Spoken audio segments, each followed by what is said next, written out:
এসেছি একটা বাগান বাড়িতে।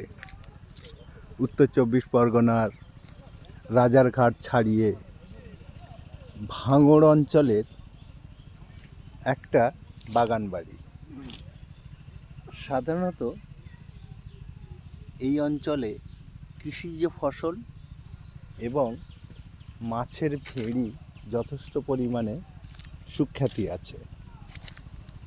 কৃষিজ ফসলের মধ্যেই শীতকালে প্রচুর পরিমাণ সর্ষে, একেবারে ঝাঁকে ঝাঁকে ফুল, হলুদ ফুল, আবার তার ফাঁকে ফাঁকে ছোট ছোট ঘটের মতো করে করে আম গাছ লাগানো। একটা সুন্দর পাঁচিল দিয়ে ঘেরা এক বাগান বাড়িতে এসে পৌঁছেছে। এইচডিএফসি লাইফ, এইচডিএফসি গ্রুপের, এইচডিএফসি লাইফের পক্ষ থেকে ডালহৌসি ব্রাঞ্চ, তাদের সাথে এসেছি।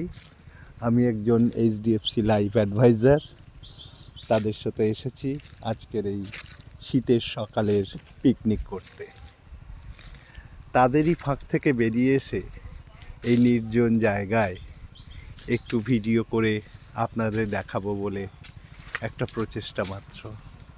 দেখুন, ওই দূরে গেট আছে, ওই গেট দিয়েই আমরা ঢুকেছি।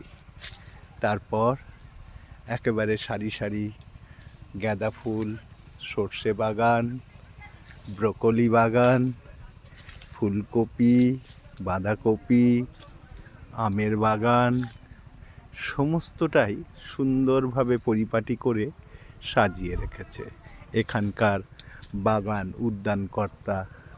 আমরা আসার সাথে সাথে আমাদের সুন্দরভাবে পরিবেশন করলেন ডাবের জল, তারপর লুচি, আলুর তরকারি, ব্রকলি ভাজা,